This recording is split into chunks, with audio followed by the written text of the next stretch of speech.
Le cycle d'Elric par Michael Moorcock. Tome 1. Elric des Dragons.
Chapitre 5.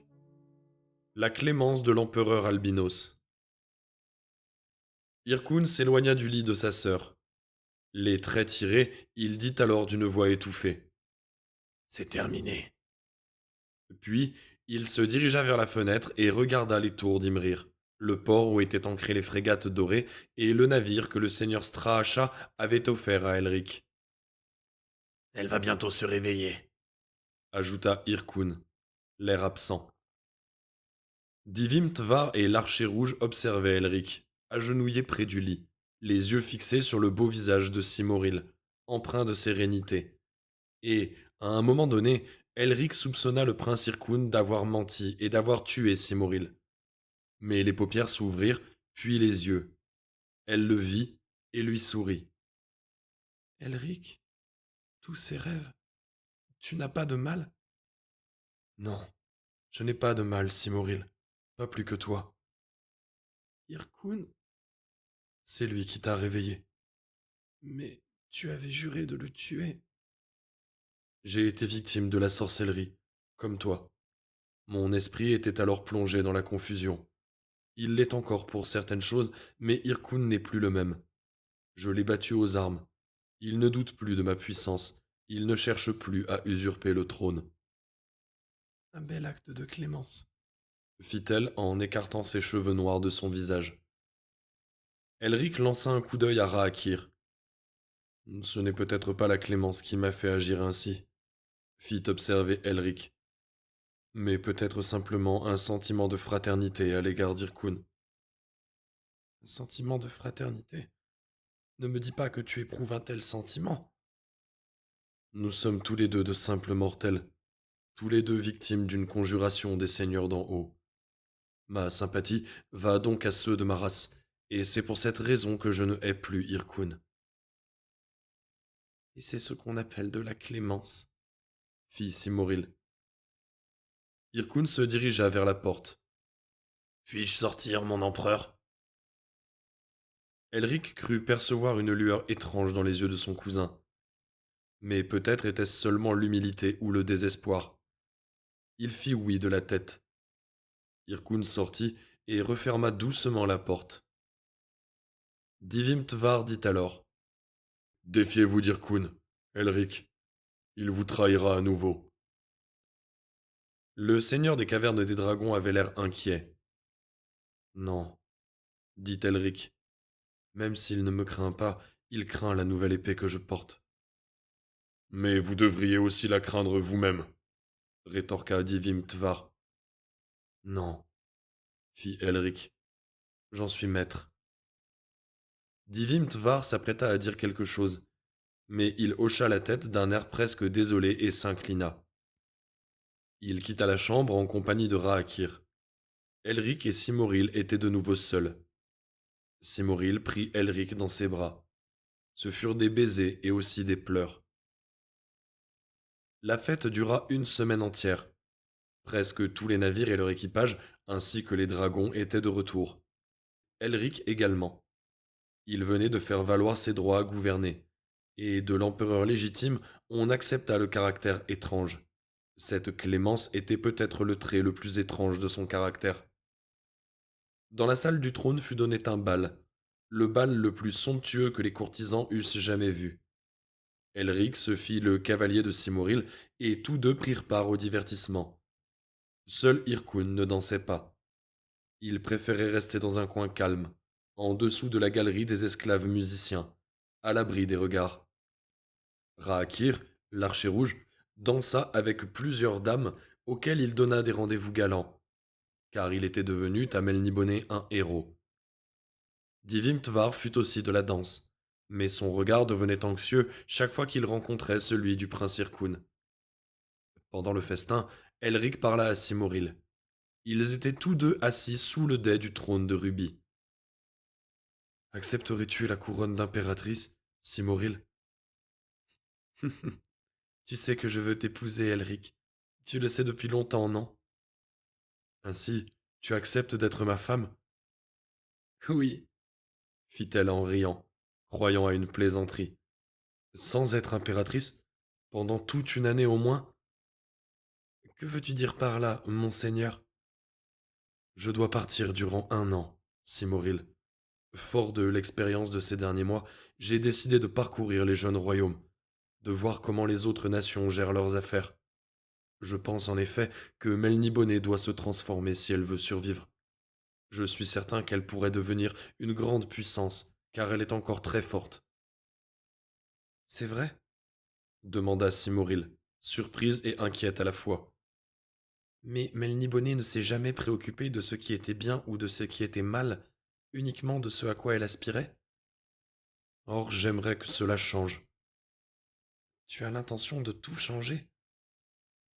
J'ai l'intention de parcourir le monde afin de voir si une telle décision se révèle être nécessaire. Les seigneurs d'en haut ont des visées sur notre royaume. Ils m'ont octroyé leur aide dernièrement, mais je les crains. J'aimerais voir si l'homme ne peut pas gérer lui-même ses affaires. Alors, tu vas partir?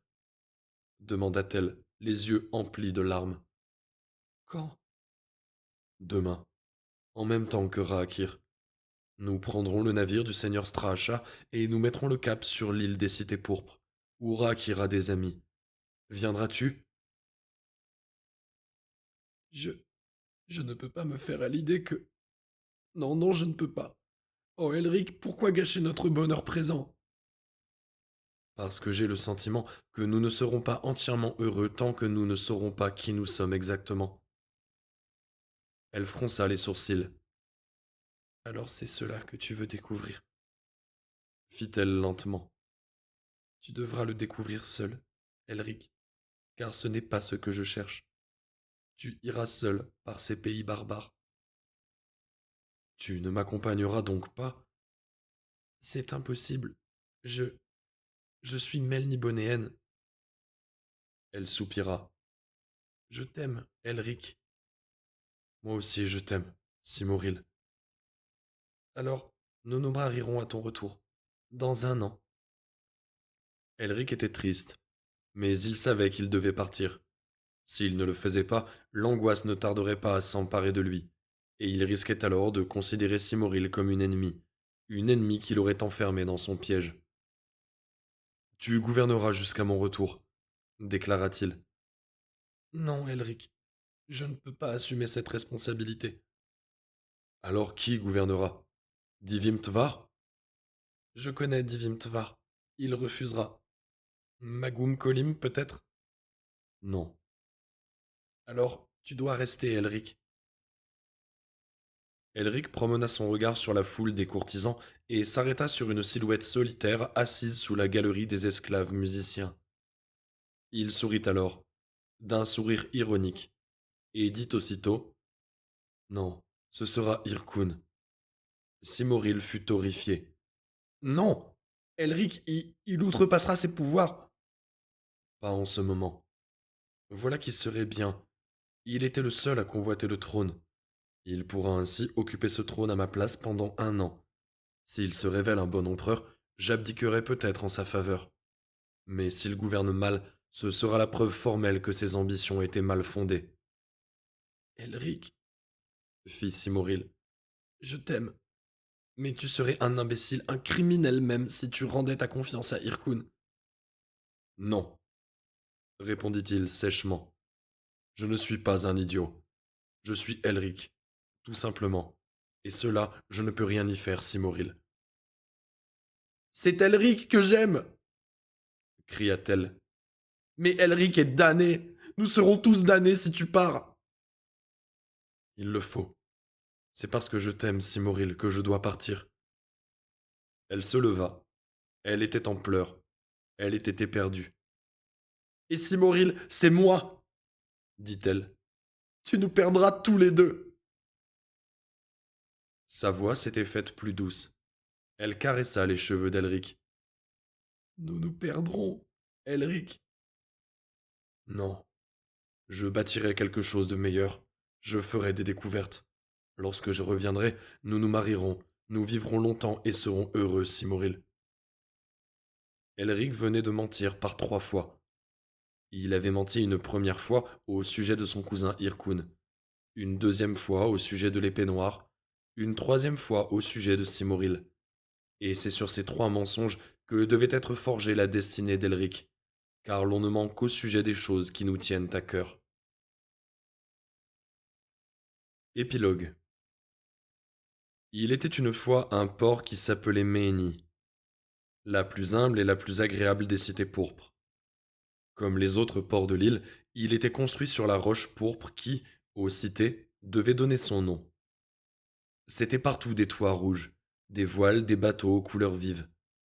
Ce spectacle, Elric et Raakir, l'archer rouge, devaient le découvrir dans le petit matin alors que quelques rares pêcheurs descendaient au port. Le beau navire du seigneur Straacha était ancré au-delà de la digue. Ils étaient arrivés au port sur un petit bateau. Ils se retournèrent pour regarder le navire. Ils avaient été 2 seulement pour le manœuvrer, mais n'avaient éprouvé aucune difficulté. Maintenant, je dois partir à la découverte de la légendaire cité de Tanelorn, où je dois trouver la paix, déclara Raakir sur un ton quelque peu ironique. Il s'étira et bâilla. L'arc et le carquois dansèrent dans son dos. Elric était vêtu d'un habit très simple qui aurait pu être l'habit d'un soldat de fortune des jeunes royaumes. Il avait l'air alerte et détendu. Il souriait dans le soleil. Le seul signe distinctif de son costume, c'était la grande épée runique qu'il portait au côté. Depuis qu'il avait cette épée, il n'avait plus besoin de ses drogues. Et moi, je dois partir en quête de connaissances dans les pays que m'a indiqué ma carte, fit Elric à son tour. Je dois faire des découvertes, et le fruit de ces découvertes, je dois le rapporter à Melniboné à la fin de l'année. Oh, je regrette que Simoril ne soit pas avec moi, mais je comprends qu'elle n'ait pas voulu venir. Tu retourneras là-bas? Demanda Raakir. Dans 1 an?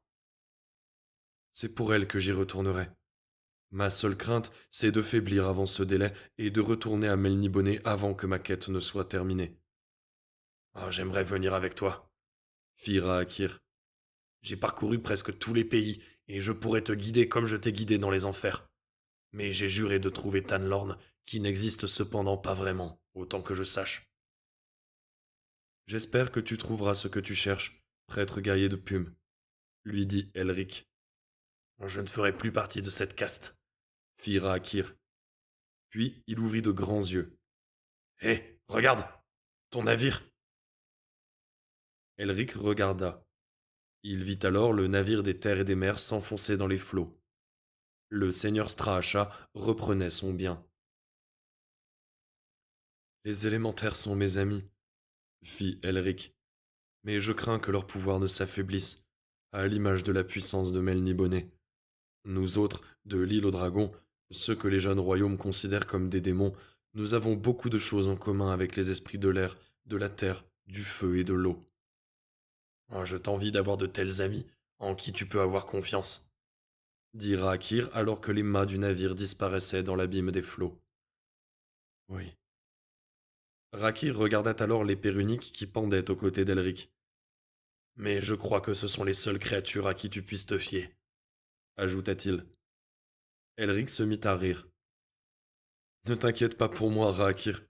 Je suis mon propre maître, pour un an au moins, et je suis maître aussi, désormais, de cette épée. Celle-ci parut frémir à son côté. Il dégaina et frappa un léger coup dans le dos de Raakir. Il éclata de rire et secoua ses blancs cheveux qui dansèrent au vent. Il leva ses étranges yeux pourpres vers les cieux et dit « À mon retour à Melniboné, je serai un autre homme. »